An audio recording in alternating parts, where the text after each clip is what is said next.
Hello, and welcome to Fast Talk, your source for the science of endurance performance. I'm your host, Dr. Griffin McMath, here with Coach Connor. Last year, on the morning of an event, Coach Connor was asked to step in and be a corner marshal. The next thing he knew, he was jumping into action to help an athlete lying on the side of the course experiencing a heart attack. No matter if you're a race organizer, a volunteer, or another athlete at an event, it's more than likely you'll come upon an incident where someone is hurt and needing support, or even medical intervention. So here's the important question. What's your role? And do you know what to do when the time comes? On today's episode, we talk with Dr. Andy Pruitt about the ins and outs of providing support from the greater infrastructural and logistics perspective, all the way down to the individual event volunteer or race participant. There may be no one out there who understands medical support at endurance events as well as Dr. Pruitt does. He invented the rolling medical enclosure for the Tour de Pont in the 1996 Olympics. And it was so well regarded that it then became the standard for the Tour de France. The whole purpose was to ensure that medical support was always as close to a potential incident as possible, because minutes can and have saved lives. First, we dive into the history of medical support at professional events and how certain lessons learned became the catalyst for much-needed improvements and what we see at major events today. Shifting gears, we talk about challenges faced and improvements that can be made at the local level. Local event promoters often don't have the budget for a rolling enclosure. So what can they do to make sure their event is prepared for any incident? Because that's the only guarantee. Incidents are going to happen at some point. Then we wrap up with individual roles and responsibilities. Not everyone is a doctor, nurse, EMT, and no one should be intervening in a way that is beyond their scope or could put themselves in danger too. But that also doesn't mean there's nothing you can do. In fact, the quick action of the volunteer can be pivotal. Dr. Pruitt shares what you can do as either a volunteer or a race participant and how the changing culture of endurance sports has actually led to somewhat of an increased participation of the latter. Two of the takeaways here are to make sure you have your own medical bag and to take a basic CPR course every couple years. Basic CPR can be the difference between someone living and dying. We all need to be ready. We hope this episode helps prepare you. So pack up your Tegaderm and let's make you fast. Well, welcome, Dr. Pruitt. Great to have you back on the show. It's been a little bit. Always my pleasure. Glad to be here. Well, these are always kind of fun conversations. We go a different place with you, and I think we're going to go somewhere we haven't gone before, but I think it's going to be really interesting, which is talking about medical support and what happens when the inevitable happens at events. And did that make sense? Well, it makes sense from lots of different people's perspectives, right? The race promoter, the rider, and the medical support for those events. Yep. But most crashes don't happen at events. Most crashes happen while training. And I was mostly getting the fact that I think I just used horrible grammar. I'm glad you guys got it. So that's where we're starting out today. Griffin's like, I'm going to ask the intelligent questions today. I'm like, damn it, I'm going to ask the dumb questions. And I have started. No. I think what the whole purpose of this episode, too, is Murphy's Law. Like, it's bound to happen. Yep. So at least when it does happen, you're going to know what to do and how to handle the situation from the vantage point of what role you play in that moment. There's a saying out there that I've known for 40 years. You're not a real bike racer unless you've broken a collarbone. Some of us are double dipped even in that old adage. But second race ever.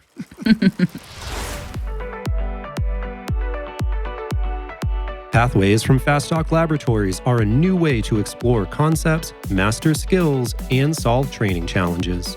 Our new cycling interval training pathway begins with the basics of interval workouts and progresses to more advanced details, how to flawlessly execute interval workouts, which intervals bring which adaptations, and how to analyze your interval workout performance. Over 21 articles, interviews, workshops, and workouts, our new cycling interval training pathway offers you the chance to master cycling's most critical and nuanced workout format. See this pathway at fasttalklabs.com.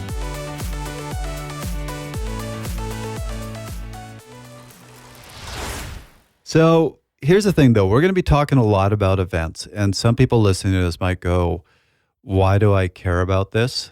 You might not participate in events, or you're thinking we're just talking about races, but that's not the case. Things happen at Grand Fondos. Things happen at the local group ride that you get together for. And even though you might be somebody who's mostly on the bike participating in the event, eventually all of us end up in that other place. And I'm going to share a quick example of this. I was in Ithaca, New York last summer, staying with some friends, and I was about to go out for my long ride. And my friend said, "Hey, Trevor, can we ask you a favor?" I'm like, "Sure." He's like, "We got the Empire State Senior Games going on today. Would you come and stand on a corner?" So I'm like, "Sure, I'll show up." So I planned my ride. I'd ride out to where they were having the event. I'd stand on the corner and then finish my ride.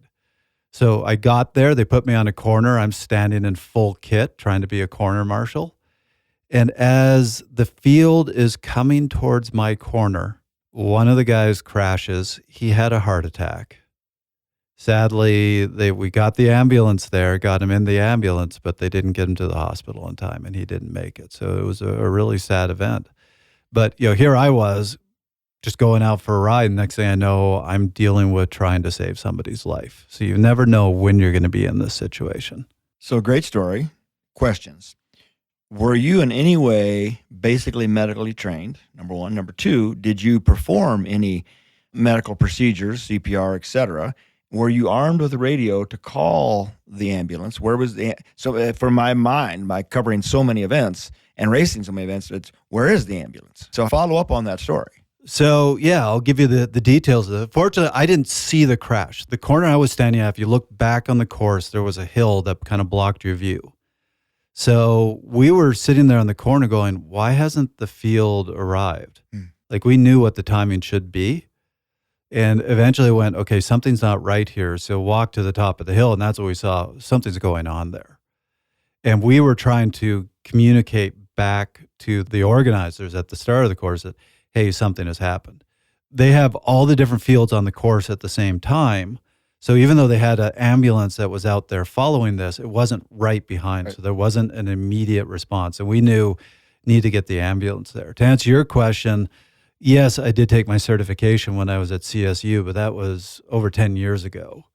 So I don't fully trust my knowledge. I'm going to do what I can do, but I'm mostly going to try very quickly to get the professionals there to deal with it. Well, I'd say too, what's the certification? Because I think one of the things that we're going to illuminate in this episode is what type of medical knowledge one should be prepared for, right? Right. And what I would say is I am not an EMT, nor do I play one on TV. Was it a basic first aid certification or like a CPR certification? Yeah, okay. I just got the basics. Which can save lives. Yes. Right? Even bad CPR can save lives. So I don't want us to get a sidebar going here really early, but this is some of the things we want to talk about. Going straight for it. So yeah, I mean, even bad CPR can save a life. So COVID got people afraid of mouth to mouth, of course, but just basic chest compressions can save a life without, because you're moving air with the chest compressions. So anyway, I know this is an early sidebar. We've gotten off on a tangent already. Apologize. But the story is a great story and a great example of you standing there in your cleats, skittling around, trying to save this guy's life. And it happens at especially local races. And I could tell you what went through my head, and I think this is the important side, that would be very different from what would go through your head, is I saw this, and the first thought was, oh crap, what do I do? Where you would have seen this and probably just immediately been into action and knowing what to do. And that can make a difference. Yeah, one can hope that whoever's on that corner might know what to do, or at least be armed with a radio. Right? That was my question. How were you in contact with the race promoter? See, they didn't give us radios, so we had phones. So I'm trying to call people. Yeah. So we got the ambulance there. And like I said, they tried to get him to the hospital. What they said was he was probably either dead or close to dead before he hit the road. There was just nothing we could have done. So one of the shortcomings of being a local race promoter, and I sure don't want to throw them under the bus because we need them, the highest cost of a local race promoter is police protection. The number one cost. That's what puts major races out of business, is police protection. Number two is hiring medical staff. And they go with the minimums. They hire an ambulance that sits at the corner, sits at the start-finish line. Rarely is it a mobile ambulance. And if it is, it's never going to be in the right place at the right time. So we're going to talk, I think, ultimately about how a professional race is covered, should be covered. But really, it's sad that it is such an expense to local race promoters when it's as important as the police protection, but not required like the police protection is. A basic ambulance is required. That's it. Thank you for getting us back on the outline here. So let's go there because you have been a part of this.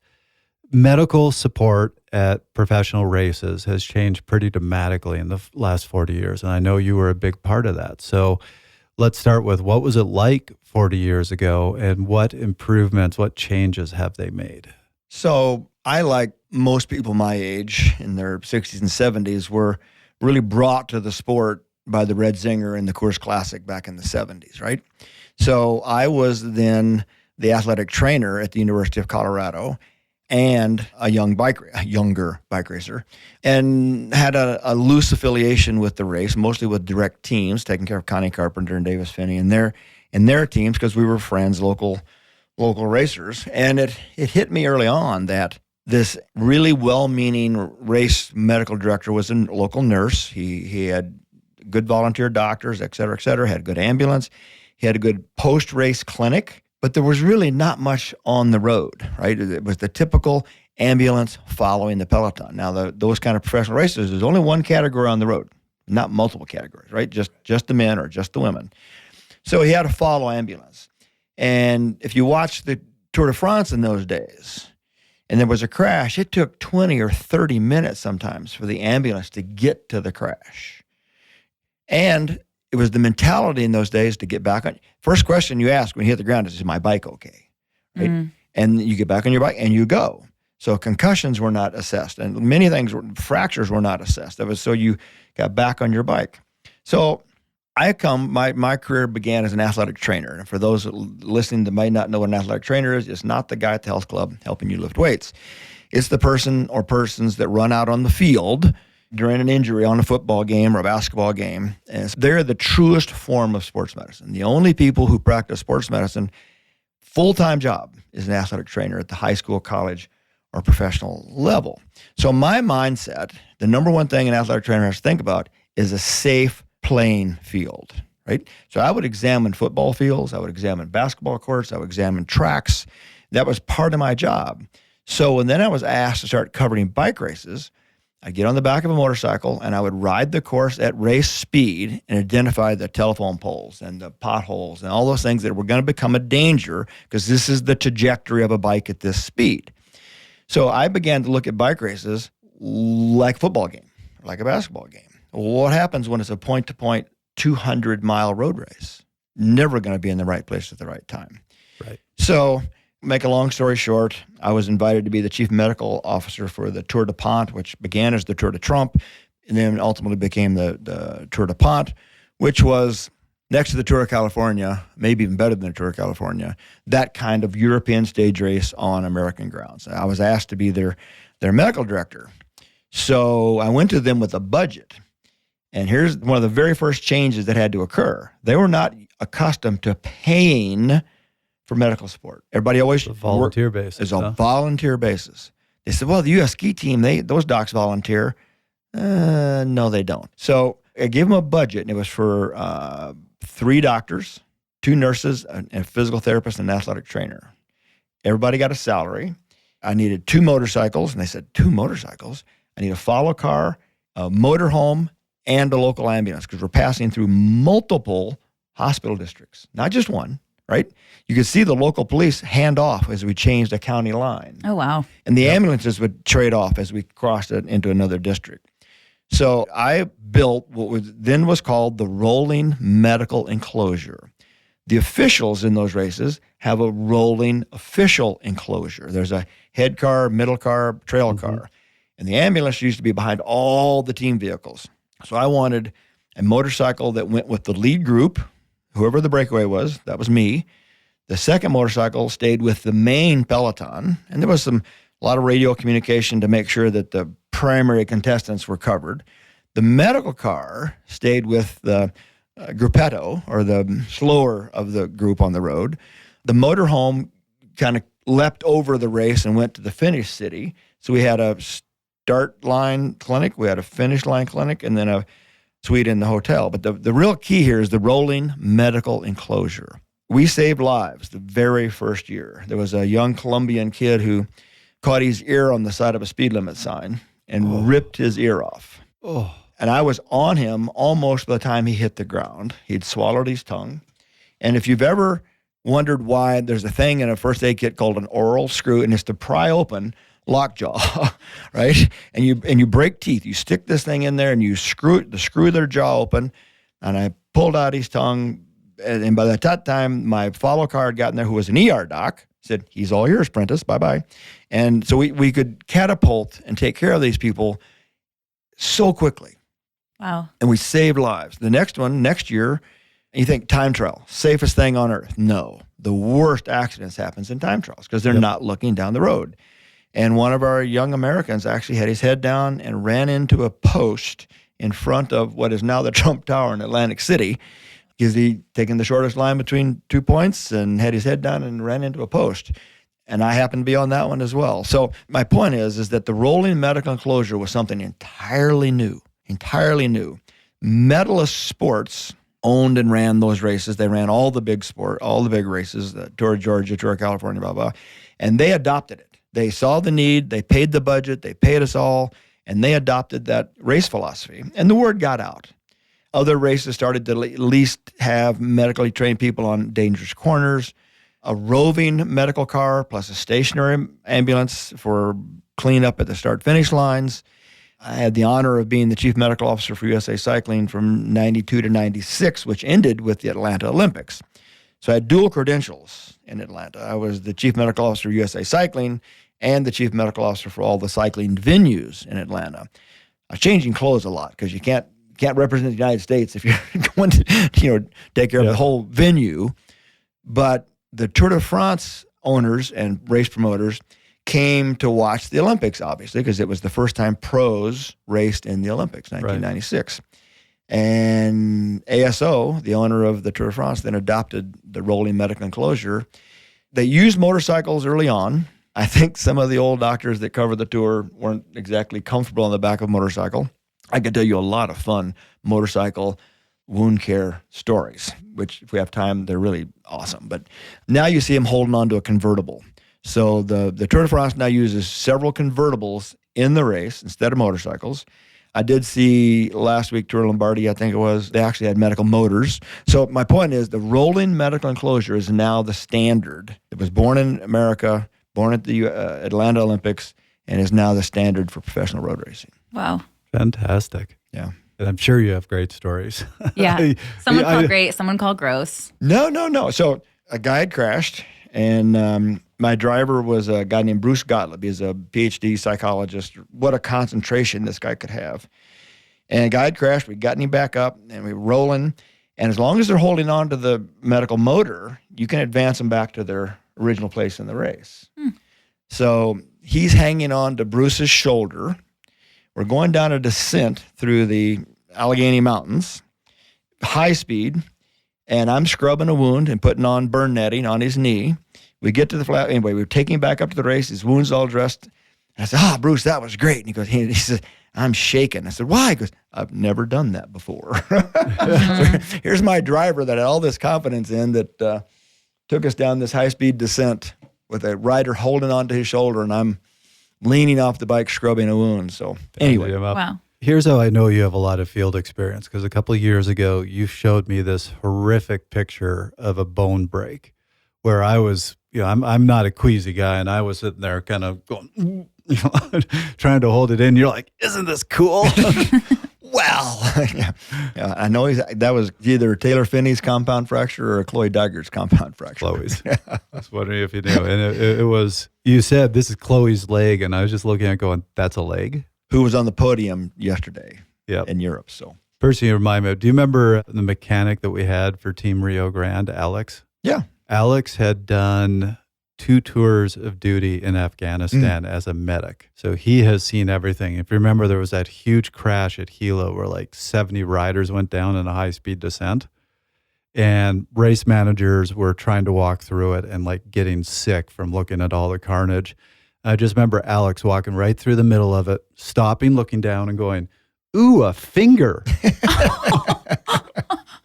And they kept walking. Anyway. So I think you covered a few different races, a few different approaches to setting something up. And something very obvious is the evolution of safety precautions, medical support I would imagine often happens from unfortunate lessons learned, not just really great foresight, but also we learned from mistakes and from decisions that it was like, oh, that was maybe a great thought, didn't work, or no one thought of this. Can you think of maybe some major catalysts for improvement that came from big lessons learned, or maybe even some failures? Oh, there were deaths on the road and catastrophic injuries on the road where the medical care was so late to get there. Mm. Even the Tour of California, there was one where a significant head injury, his team put him back on his bike, and he looked like a wobble knot going down the road. It was obviously that he was incapable, and ultimately the medical coverage got to him, got him off his bike, and took him out of the race.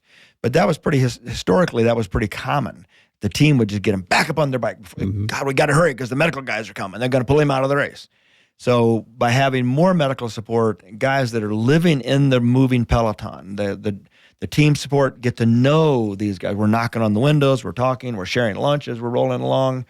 They suddenly go, oh man, okay, I feel much better because he's here. But it was those significant injuries and deaths that occurred because the ambulance was too far back. So that's kind of one of the biggest takeaways I'm already getting from this is it's about timing. Absolutely. And if anything, it almost doesn't even necessarily matter who's the first person to get to. You called the story of the ER doc. The ER doc wasn't the first one on the scene for that. It was you, and at least something started, and then you were able to pass off and move forward so that the rest of who you were with, you could attend to. So this kind of earliest intervention possible and the accessibility of the medical support to the actual athletes and then their ability to leave really sounds like one of the biggest themes. Sadly, it's a really expensive endeavor to do it correctly. Yeah. That's the problem, right? I mean, if we go now to a more basic race, they have roving medical motorcycles all over a course. The course is only 9 miles long. So those guys are on the roll all the time, and they're in radio contact with each other and with the marshals. So that's the key, right? So even though I was right there behind this one particular crash, most of the time, you're never going to be in the right place at the right time. It's about getting there with expediency. So taking this whole concept of the rolling enclosure, and you've already started to answer this, how does a local organizer apply this to a local race? And I'm particularly thinking now of gravel races where access is tough. So let's take Unbound, for example, 200-mile Unbound race. They will tell you that you're on your own out there and that you probably are not going to be extricated from the course if you have a mechanical or a medical injury. The Kansas City Four-Wheel Drive Club is who they depend on to be all over the course because that course does require four-wheel drive so it's harder. These extreme gravel races and even endurance mountain bike races do really challenge the guy who's in charge of medical care, no doubt. So multiple placements along the course. Remember I said I used to drive the motorcycle and look for the trajectory of the crash. Where is this rider going to land when he slides out on this corner? We used to place first aid stations on those corners, and they would it's like self-service. They would slide right into the tent. Oh my gosh. That's brilliant. So if you plan it right, they crash right in your lap. But that's a criterium or a circuit race where you can plan that, The medical care for these extreme outdoor events is really difficult. It's really difficult. It's really about crucial placement, periodical placement, crucial location, and radio contact initially. And then it has to do with the first aid. What do they have in their Jeep, right? There's got to be a wound care. There's got to be a ability to do CPR. There's got to be a neck collar. There's got to be some really basic things, even out there in the wilderness, to perform first aid. I love that there's a secret hero to this, and it's physics. Where is the body going to fling? Yes. It's true. Those physics prereqs are really coming in handy for those instances. So if I was organizing an event, let's say a Grand Fondo. So it's not just racing. Grand Fondos, you'll have some race in it, but you have a lot of people that are just participating. And I came to you and said, I need to do some sort of medical support at this event. I don't have a big budget. What would be your recommendations to me? What would be the things I would need to do? What a great question. Find a medical sponsor. So orthopedic offices. By the way, you heard that? I had one of the smart questions today. And I'm not going to give a dumb answer. We're taking tallies, I guess. Okay. I'm not going to give a dumb answer. I'm trying not to anyway.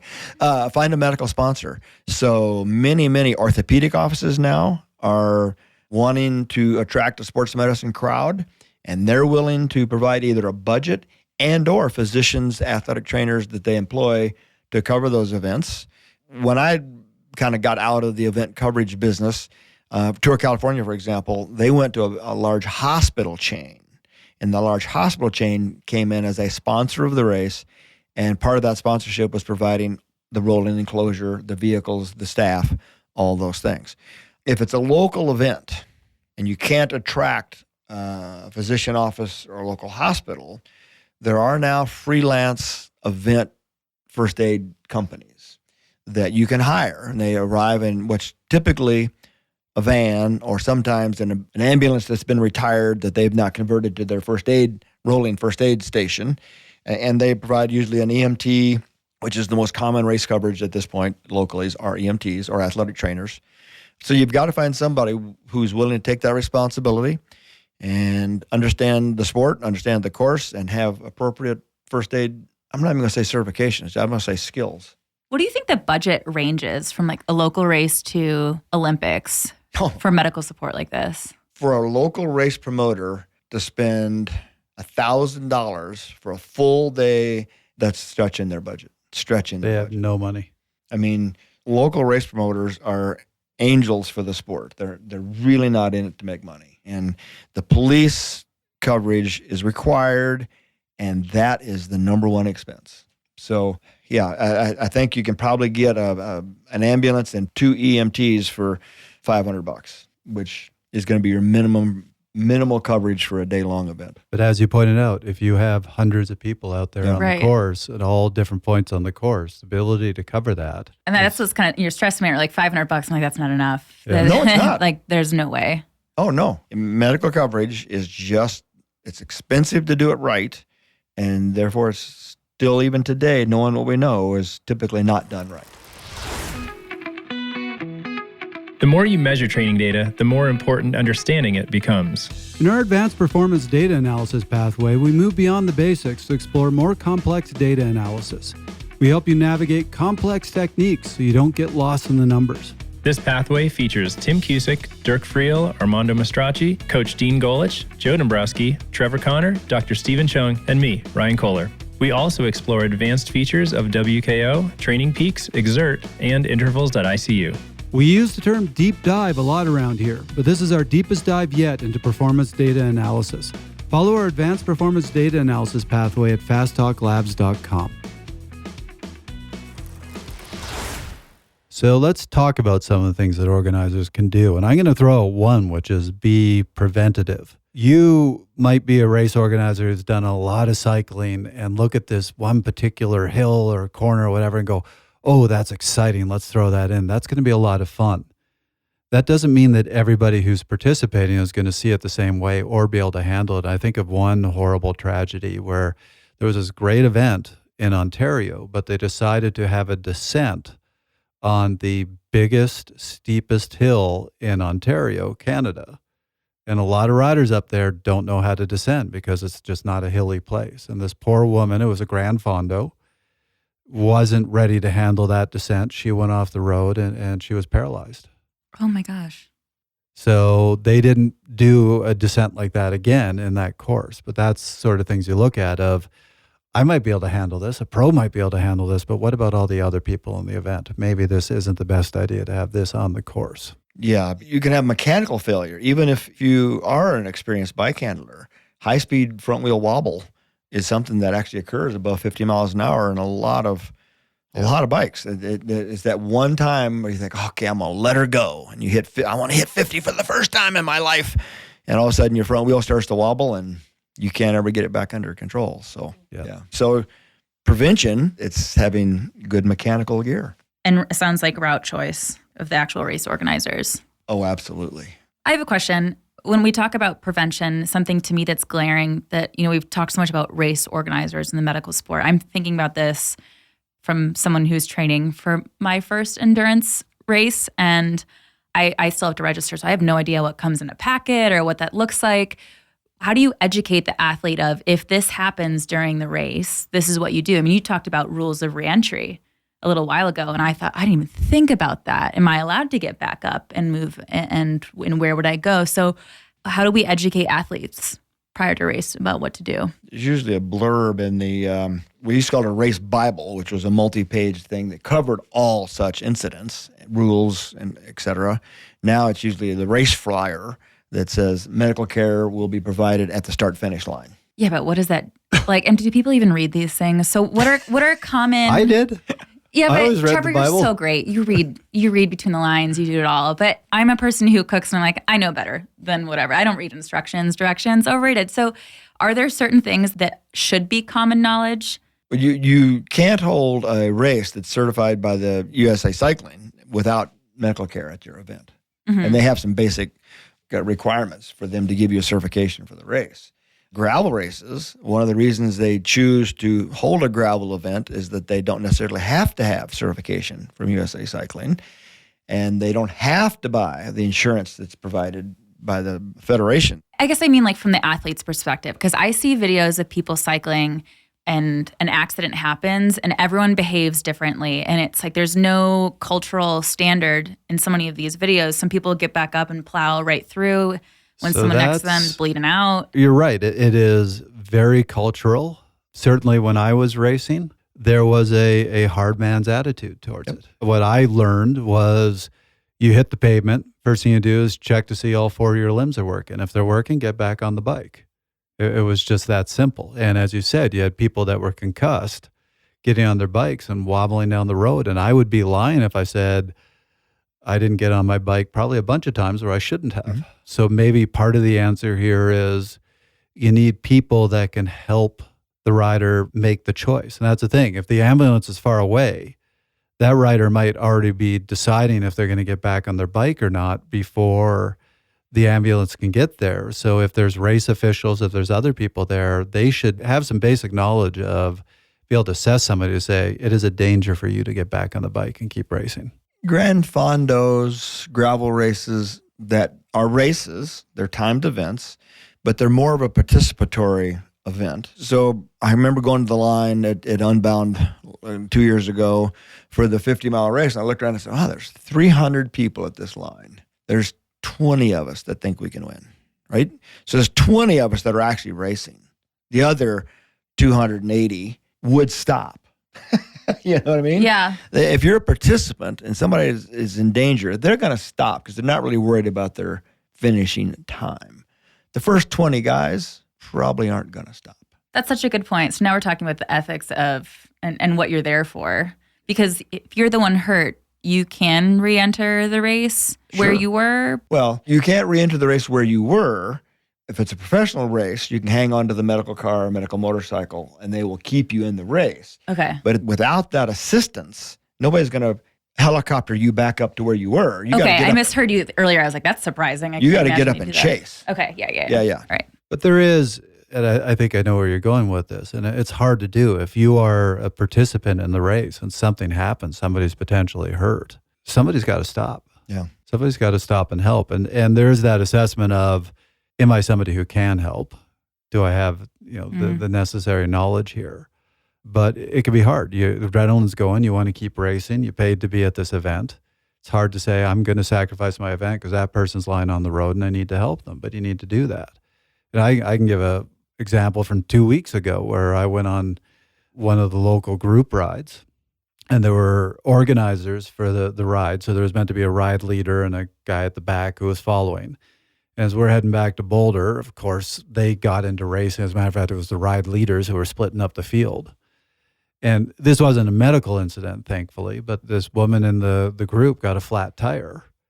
And the ride leader and ride follower just went right by her and ignored her. And I stopped. I wanted to be there in the race. I'm like, somebody's got to stop to help. Yeah. She didn't know how to change a flat. She would have been stuck out in the middle of nowhere. I think this brings up my last culture question, I promise, and we can dive back in. But when I see videos of crashes at cycling events, it looks like one thing, like what I said earlier, people just kind of plow through and it's eye on the prize finish line. And maybe this is partially just logistics with the actual bike, but I see so many of those videos that go viral online of running of like marathons where someone is falling or something and the person will come over and arm in arm, they run across the finish line. Do you think there's a sport discipline difference in the culture of how competitors treat each other? Well, with a bicycle, it's hard to help them across the line. Right. You know, many of us in the medical world have questioned those assisted finishes. Should they not have been attended to by medical personnel? They're obviously in medical distress. They're disoriented. Oh, right? yeah. So are they dehydrated? Are they having a cardiac event? We don't know.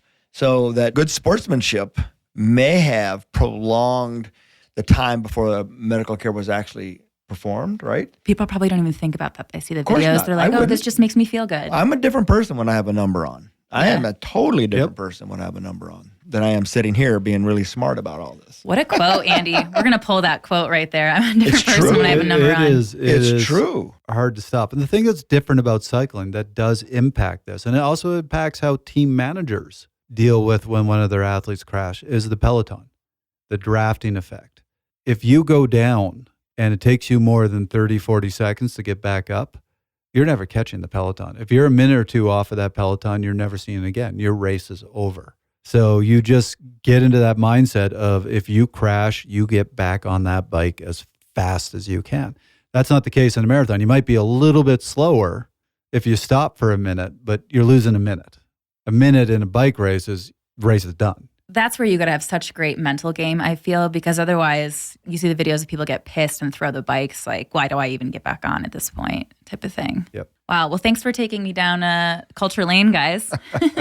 But it's a really important question because, as we said, the issue you have with medical support is medical support might be 4 or 5 minutes away. Mm-hmm. And all that riders think about is, I got to get back on my bike immediately or my race is done. And it leads to bad choices before the medical crew can get there and do something. Yep. Or Andy on a motorcycle behind you going, please pull over on a megaphone. Please pull over. Oh, I just go up beside them. They were so accustomed to me being there, I could be right in the middle of the group Wow. talking to riders. I mean, they were so accustomed for me. They knew me, and I could be in the group, truly. I could ride up to the back of the group, split the group, and hey, I need to talk to so-and-so. And So while they're still racing, Oh, you could absolutely. be assessing someone in conversation and be like, maybe we pull over? oh, Maybe? absolutely. Oh, absolutely. Whoa. No, I dressed no wounds. idea. I said I relocated dislocated fingers on the roll. That's bike racing. What? You would be amazed the things that you can do. There's a great video of Sepp fixing his derailleur on a descent. Yeah. Guys, not that I want to get injured, but I kind of want to see this in action right now. So maybe after the podcast, we'll get on my bike. We'll go. I actually want to tell a funny story. Rudy de Gerens ultimately became a world champion. But at this time, we were in the middle of the Tour de Pont. And he came back to the motor like, hey, doc, my Achilles is killing me. My Achilles is killing me. What can you do? Like, well, we're not going to tape his Achilles here. We're not going to assess it really here. So I pulled out a tube of lidocaine jelly. He held on to my driver's shoulder, and I massaged his Achilles with lidocaine jelly, pulled back up his sock, and said, Rudy, you're going to be great. And he rolled off, finished the race. Stop. And You I- massaged someone during a race? With lidocaine. It wasn't I going to know. do a thing. It didn't do a thing. He thought I fixed it. It and he was all rolled off. mental. Oh my gosh. Yeah. This is so cool. I mean, I think that also you have a different expertise to provide that. So I can see how if I was a pro racing in these events, I'd want to be paying a little bit extra of a registration fee to know that I had someone like you for medical support rather than having to get off my bike and do it. Wow, what a story. So let's shift gears here a little bit. Let's talk about some of these incidents and what you should be doing both as a rider and as an organizer or volunteer at the event. So the first one, because this happens a lot, there's a big crash. And obviously there's a difference between a solo rider just taking a little skin off and what I was describing earlier, like that crash at Gila where 70 riders went down. But you're in the car, you're an organizer, you're a corner volunteer, and you see this crash. What are the first steps? What are the things you should be doing? The difference is it one person where you can zero your attention into them, or is it mass casualties, right? So the guys that jump up and who assess their bicycle and get back on it, you've got to assume they've got mental faculties and that nothing important is broken. They're going to ride away from you. You have to assume that. So I always went to the slowest mover first, right? I mean, that's kind of the way I chose them. Whether it was 2 football players that hit themselves or whether it was a multitude of bike riders that crashed, I chose the slowest mover first for me to assess. I mean, we don't want to go into first aid skills here about, not moving the neck and all those things, but I mean, making sure they have an airway, are they breathing, do they have a pulse, all those things. You have to quickly assess that. They're going to start moving on their own, most likely, unless they're unconscious. So they can actually tell you a lot about what's going on by what they do. Broken necks rarely get up and get back on their bike, right? Rarely. Can't happen. But so that's how I was self-selecting who I attended first. So if I'm a corner volunteer and I see a crash and I've got limited medical training, what should I be doing? I'm assuming it's get on the phone, get on the radio, and make sure the right people are getting there quickly. Well, most first aid certifications tell you to call 911 first. Yeah. Before you get enthralled into personal assessments, right? So call 911 first. And hey, we've got a mass crash at third corner, blah, blah, blah, 10 guys down, most are riding away, but 3 aren't. And then go take care of them. That's what I would do. So first alert, and then, yeah. Well, and then directing traffic is a lot of it. Yes. I mean, if the groups come apart, there's more groups more pelotons coming at you. So there's follow cars. So directing traffic so that no further injury. There's so many things a corner marshal has responsibility for that when they volunteered, they had no idea that they were responsible for. Yep. The big races have crews of volunteers that they provide housing for. So it's a multi-day stage race, for example.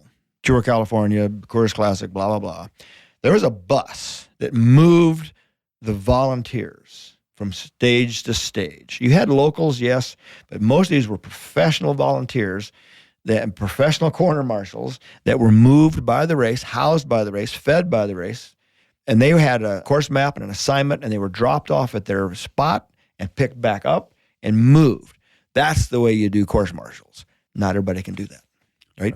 But that's the ultimate. And you brought up a really good one, because sometimes crashes happen where there's limited visibility. Like you come over a hill and then come down the other side and crash there, and there could be a car coming. There could be another field coming. So you need to get one of your volunteers up at the top of that hill, flagging everybody down and saying, stop, there's a crash up ahead.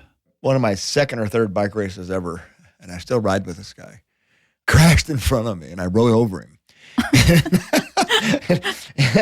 and he's showing me these tire marks on his arm or something at the end of the race. It's the hard man. Like I said, when I have a number on, I'm a different person. Yep. I just rode over him and left him for dead. But he finished, and we're still friends. It's kind of like you kind of get it. Like you would maybe do the same. When I broke my collarbone, the guy behind me rode over me. Yeah. I found him later, and I'm like, good on you. Yeah. Good bunny hop. Anyway. Nice bike skills. So let's talk about the incident I dealt with. Heart attack or stroke. Somebody's in the middle of the field or in the middle of an event, and they fall over because of that. You're the volunteer. You're the race organizer. What do you do? As I said, 911 first, right? Yep. Call. You've got an incident. They're not moving. It's obvious that they're going to be down a while or they're not moving well. Alert first. And then, are they moving? Do you need to protect a head or neck? Do they need CPR, right? I mean, so if you've got someone you think is not breathing and you think has no pulse, even bad CPR can save a life. Just chest compressions, forgetting about open airway can move air. Forget about the breathing aspect of CPR, right? But in a perfect world, you've got 2 people, one providing breaths and one providing chest compressions until the professionals arrive. You just can't stand there and do nothing. You just can't panic. And if you have volunteered to cover that corner, you need to be prepared for the worst. I think all athletes, and I use that term loosely, all participants, all active people should have basic first aid training. I don't care if it's an online course, whether it's a CPR, or I don't care what it is. You need to be able to, recognition is half the game, right? So 911, I think someone's having a cardiac event. I think someone's basic understanding, because you're going to encounter, you think, I'm going to go be a racer. I don't need medical training. You don't know what you're going to encounter out there in the middle of nowhere in the Flint Hills of Kansas. You don't know what you're going to encounter. So who are the people outside of the medical enclosure? We're talking about corner marshal? Yep. Corner marshal, volunteers, people that are in the vehicles in front of or behind the group, the race organizer. There's a lot of people that make an event happen. I'm guessing each of them is equipped with a different fanny pack, if you will, for first aid. If you're a professional first aid provider, you have a packed backpacker or fanny pack. I had this, it's still in my trophy case right now from the 96 Olympics. They made me this enormous fanny pack that I would wear as a fanny pack. But then when an incident occurred, I would spin it around so that it actually sat in my lap between me and the driver.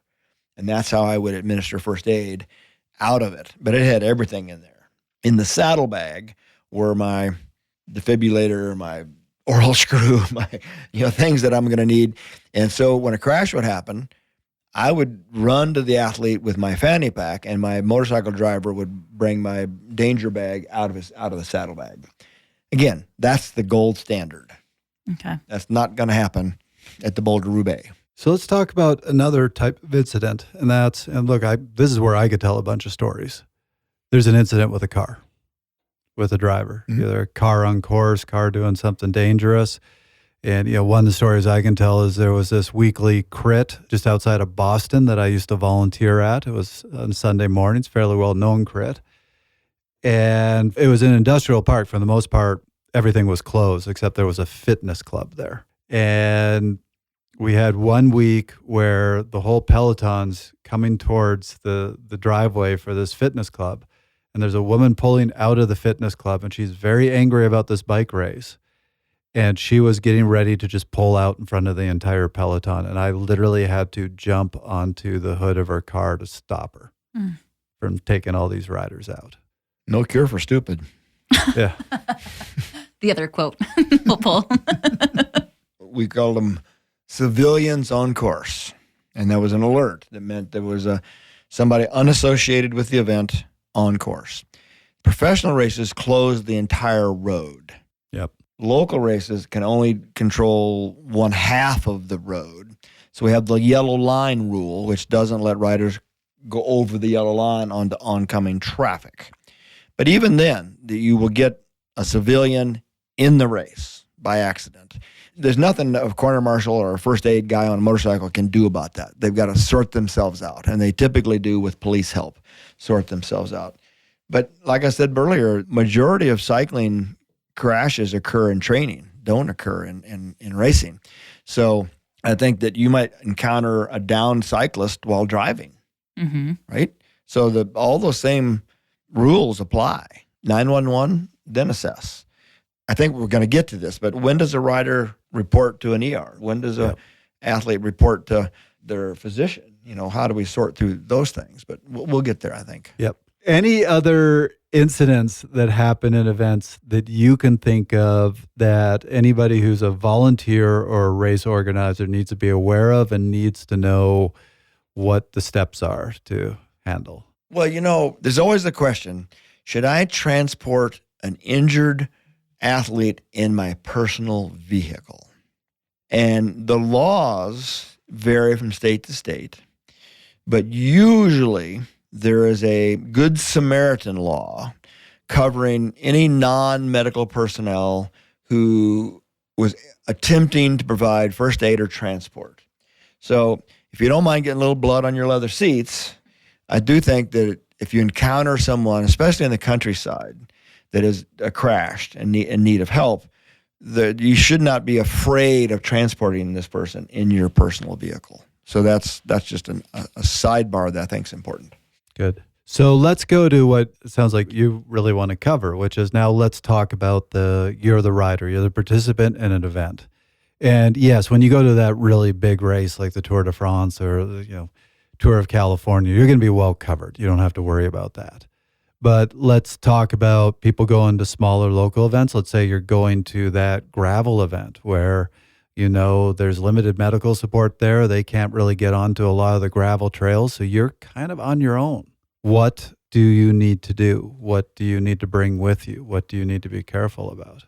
Are you asking me whether I carry a first aid kit when I'm racing Dirty Kansas? No, I don't. That reminds me of another story, but a whole ride full of doctors and there wasn't a Band-Aid amongst us. Anyway, the most common cycling injury is road rash. So there's asphalt road rash is different than gravel road rash. You would think the asphalt would be somehow cleaner, but the oils and chemicals in the asphalt are really poisonous. Oh, yeah. And can actually leave a tattoo in your skin. So an abrasion is the number one cycling injury. And so you crashed, you get back up, you finish the race, and you're bloody shorts, and they come to you, do you need help? No, I'm okay. Well, that's the wrong answer. They have all the goodies. They have the sterile scrub brush. They've got the lidocaine jelly. They've got all the things to help clean that wound a bit more comfortable. So I encourage people to seek out the finish line, start line, first aid folks if you have road rash or gravel rash, to get it cleaned immediately. The longer that bacteria stays in that wound and it scabs over before you get home, the more chances you have of getting an infection or having gravel embedded into your skin. I can show you gravel in my elbow.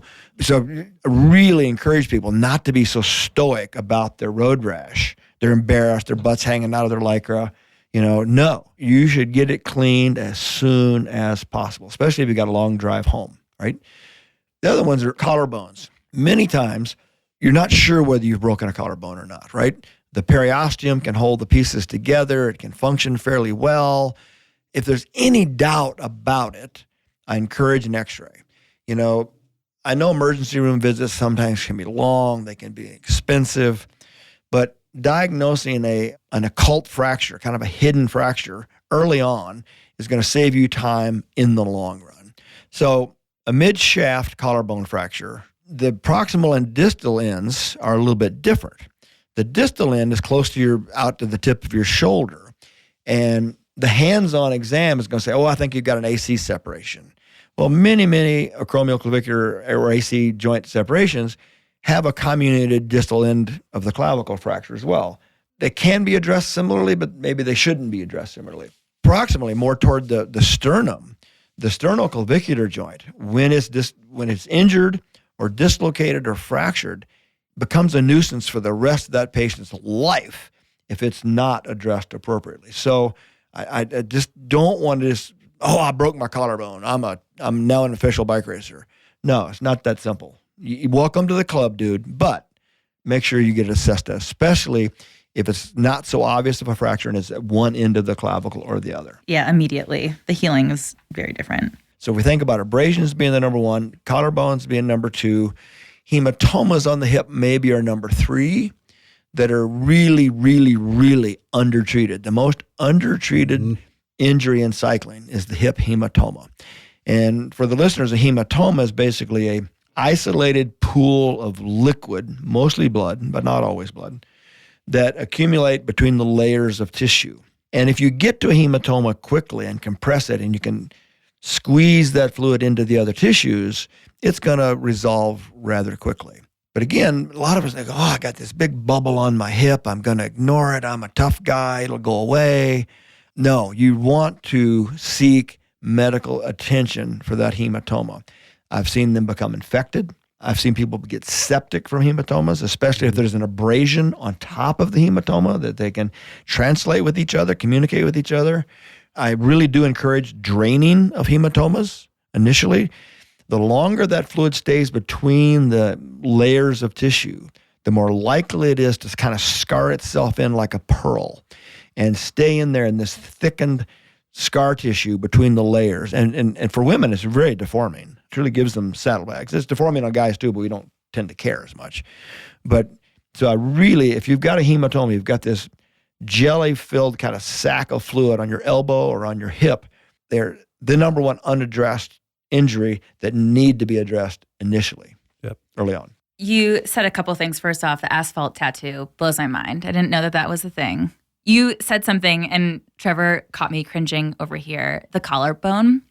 I think this is one of the ones that people don't take seriously enough. And what people don't understand is that clavicle is covering a very, very intricate, very sensitive, very high-risk area in your body. And a broken clavicle can cut into that, it can really be really detrimental. So I cringed because my brother, I think, has broken his clavicle a couple times. And every time I heard those stories, I'm just like, oh my gosh, you were so close to XYZ happening. Or, and just watching that kind of makes you queasy. But you talked about the hematoma. You talked about even how some people can be embarrassed about it and think of it more as a vanity. There's this physical appeal, right? Oh, I've got these scars, I've got these rashes, I'm just going to hide it. No, address it immediately. There's no embarrassment there. But the road rash, the tattoo, I'm gonna have some weird Google search results later, Trevor. You should check these out. And look, I'll spare you the gory details, but to make your point about get it cleaned right away, I had bad road rash early in my career where I didn't do that. And I will still say one of the most painful experiences of my life is it got infected. I went to the shower with a piece of steel wool and a bottle of vodka. Oh, God, Trevor. Oh. It was semi-right. Well, he didn't say how the vodka was being used. Was it to mask the pain or to clean? It had multiple purposes. That's what I thought. There's a great point, though. This was early in your career. Was that around the time where the culture was this brutalist thing and that road rash was a badge of honor? That was around the time when I was just an idiot and didn't know how to take care of myself. So even among the hard man, suffer through it, those guys are going to the medical tent and getting clean. There's a difference between fighting through it and just being dumb. The really good start-finish line medical crews will have a lidocaine jelly to kind of numb the area. Of course, then they're going to scrub it off. But then they've got a sterile betadine impregnated brush. Yes, they're going to brush your abrasion, but they've attempted to numb it a little bit early on. They're going to have non-stick dressings. They're going to have either 2B grip, which is kind of a slip-on like a leg of long underwear that will hold the dressing in place, or burn netting for really joints. And they're going to have all the right stuff that then you can go to the drugstore and attempt to duplicate, right? If you're a bike racer or a mom and dad of a bike racing family, you should have in your car 2B grip, burn netting, non-stick gauze, a sterile scrub brush. These are just the basic things you need to get that debris out of those wounds as quickly as possible. Tegaderm is There we go. I love Tegaderm, but it's not to be used early on. You really need Tegaderm like the second, third, and subsequent days. Tegaderm is almost like a second skin, if you will, that covers the wound and can be sealed around the edges and holds the wound environment contained. And it really does expedite healing and minimizes scarring. And it can be purchased in multiple sizes at the drugstore. 'Tis the season for spring knee.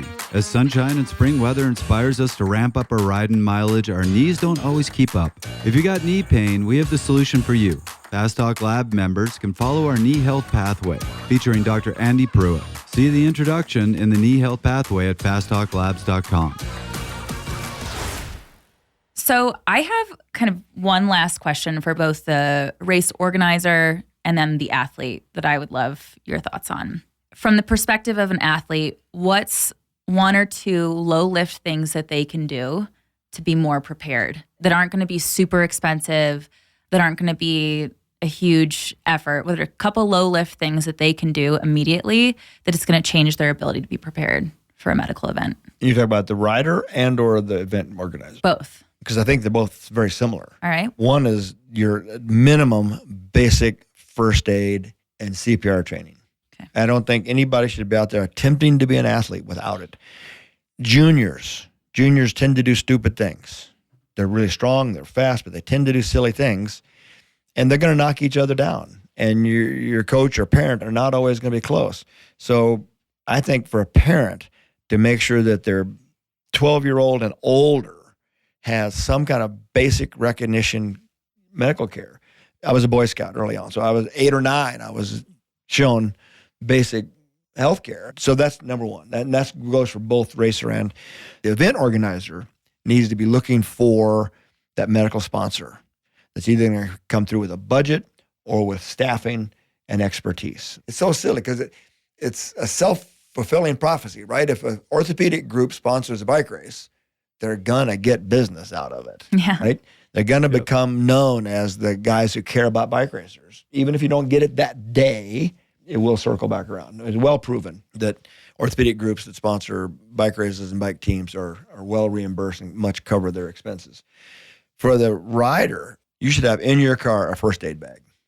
And it does need to be replenished on an annual basis because the dressings dry out, the tapes dry out, all those different kinds of things. Tegaderm is pretty bomb-proof. It might be here during the next ice age if a package hasn't been opened. But so a basic first aid bag with the brush, the cleanser.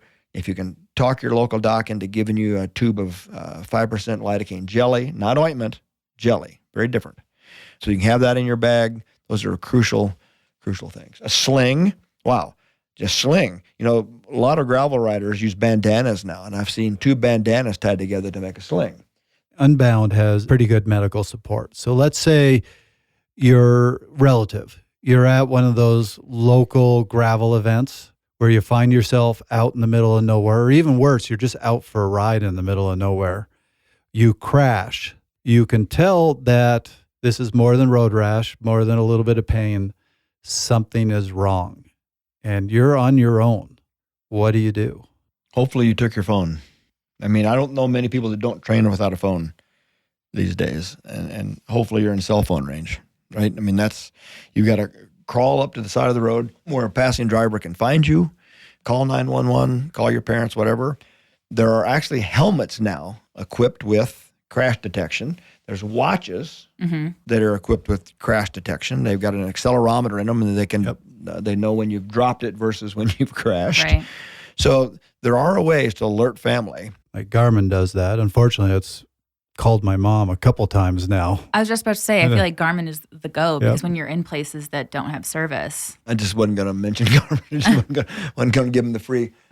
No, but you're right. I think it is. Specialized helmets have it in them. There's others. I know Spoke Safety's working on a accelerometer inside their apparatus. So tell people where you're going.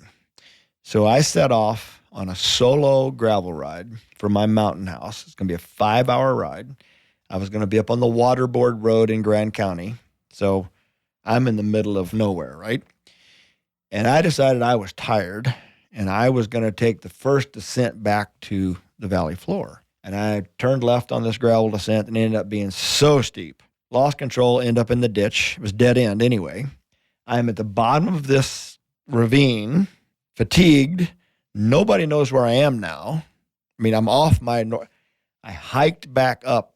So it was so stupid. Just so stupid. But in fatigue state, oh man, I'm tired. I need to take this shortcut. And of course, it was a long cut. And the other story is Unbound. They have a 350-mile race. Think about this. 350 miles. Takes 24 hours for most people. There is no rolling metal enclosure. So there was a story last year that in the middle of the night, a racer had fallen on a bridge, slid under the guardrail, and into the creek. Only because people saw it happen. There were racers close enough to him that stopped, pulled him out of the water, got him back up onto the side of the road. Otherwise, he'd probably still be there today. So self-help, those kinds of adventure races. That's not a bike race in the typical sense of the word, right? It's an adventure race. Their only food, they stop at grocery stores. That's how long they're out there. There's no feed zones. There's no... Right. So only because fellow competitors saw this guy slide under the guardrail into the creek on the bridge was he saved. He actually got up and raced. But so everybody should have basic first aid training, and everybody should have good moral compass. The last question, because you asked this, and I just want to make sure we've fully answered it, is knowing when to visit ER or your primary doc. And I love it when I can teach from my own stupidity. So I'll give an example last year where I was on the Boulder Super Training ride. A guy in front of me went down. I crashed over him, did the stupid put my hand down. Wrist was hurting, and for the next 4 weeks, I was like, it'll be fine, it's just some inflammation, and it wasn't going away. So finally, at that point, went to see the doctor, and the doctor said, your wrist is broken. I went, what can you do about it? And she said, 4 weeks ago, I could have done a lot. Oh, no. Mm-hmm. Yep. You're right on the money. I mean, that is a perfect example. Something that you think is a sprain or strain and will self-resolve, and it doesn't begin to turn the corner in 72 hours, deserves a visit. It's most likely going to be an underlying fracture or a soft tissue tear that needs attention. And the wrist is a perfect example. Lateral ankle is a perfect example. Distal clavicle is a perfect example of all of these things. So when in doubt, don't cowboy up. Get to go see your doctor. I think that abrasions, whether you cared for it appropriately or not, need to have a mindful eye.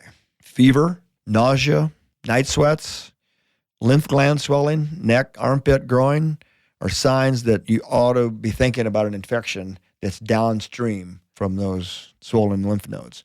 But nausea, fever, night sweats, swollen lymph nodes are a time to go see the doctor. Even if you've treated it appropriately, there's no reason not to follow up. Andy, this is a great point. And I think that this is a great list to bring up because once someone starts to accept the symptoms as a new normal or just an inconvenience, you become a little disoriented from what is actually acceptable and you start to let things slide. You're like, oh, it's only a little bit worse. Or like, it's fine. It's like maybe it's just the same. It's not getting better. So I think maybe even having someone else that you can report your symptoms out to hold you accountable so that if you start being a bad patient, if you will, or not being attuned to this, someone else can go, hey, that's not okay. That's not normal. So maybe part of this advice as well is making sure that you're communicating with a coach, you're a parent, if you're a junior, like what are the symptoms? And then following up with checking in the first 72 hours and someone else holding you accountable to, no, tough guy, or no, this is no big deal. Get in, go to the doctors. Really good point. I think disorientation. I had a friend call me, crashed, training ride, solo training ride. He was calling to kind of check in. And I could tell by his speech that he was disoriented and not right. Mm-hmm. Somehow I was saved in his phone, so he got the note, he got the phone call made. But man, I said, "Is your wife home?" Yeah. But I said, we put her on the phone and have them take you in at that point. Like no, you're a danger college. to someone else. Yeah. Mm-hmm. Yeah. Well, I hate to say it, guys. I think it's time for take-homes. This has been a great conversation. Dr. Pruitt, you know the way this works. What's your most important message for our listeners to take from all this? Well, that won't take me the whole minute to do this because I think I've said it several times. If you are an active individual and you're out amongst other active individuals, or you want to call yourself an athlete, whatever that is, you need to have basic first aid training, not only for yourself, but for someone whom you might encounter on your ride, run, climb, whatever that is. Number two, be self-aware, right? Be self-aware post-injury. When should you seek medical care? And sooner is usually better than later. And for the event promoter, seek a medical sponsor. Fantastic. Griffin? Well, you just stole one of them. Sorry. I'll piggyback that though. Just remember that everyone has a business, including, physicians and medical systems. So they might be willing to chip in too. So going into that, everyone has something to gain from that. I think for the athlete or whomever, it's such an easy little nugget, lidocaine jelly, not ointment. I wrote that down because you tell someone like, hey, will you go pick me up some lidocaine? You're sending someone on a wild goose chase to just pick up whatever. So I love that the percentage that you provided in saying jelly. I think a couple things came to mind to me for the athlete to understand rules of reentry, to understand who they have to look to when a crash happens or an injury happens, and then to understand that sooner is better immediately. Even if you're feeling disoriented after, just maybe sit down, wait for someone to help you before you get back up, because you could actually end up hurting yourself again or being so disoriented that you end up hurting someone else too. So my take home goes right back to where we started at the beginning of this episode, which is just that important message that if you're listening to all this and saying, well, this doesn't apply to me, I'm not a race organizer, I'm not a volunteer, much better chance than not at some point you're either going to be the person lying on the side of the road or the person who encounters the person lying on the side of the road. You might just be out for a ride and encounter somebody. I know I have a bit of strange luck. I have now twice been on the side of the road with somebody who was dying. This happens. Make sure you know what to do. And I look back in both of those incidents, and I've talked to doctors. They said there was nothing I could do, and I still go, Could I have done more? Had I had better training, could I have done something? So you don't want to be in that situation where you end up being like me at the wrong place in the wrong time and find out later there was more you could have done for that person. You know, the Good Samaritan law is there for a reason, and it is for Good Samaritans, not medical professionals, to provide first aid when needed and without fear of repercussions, or legal repercussions. So the Good Samaritan law is a really important thing. Well, Dr. Pruitt, always a pleasure. Thanks for joining us today. You know I enjoy it, so anytime. That was another episode of Fast Talk. The thoughts and opinions expressed on Fast Talk are those of the individual. Subscribe to Fast Talk wherever you prefer to find your favorite podcasts. Be sure to leave us a rating and a review. As always, we love your feedback. Tweet at us at Fast Talk Labs. Join the conversation at forums.fasttalklabs.com or learn from our experts at fasttalklabs.com. For Dr. Andy Pruitt and Coach Trevor Connor, I'm Dr. Griffin McMath. Thanks for listening.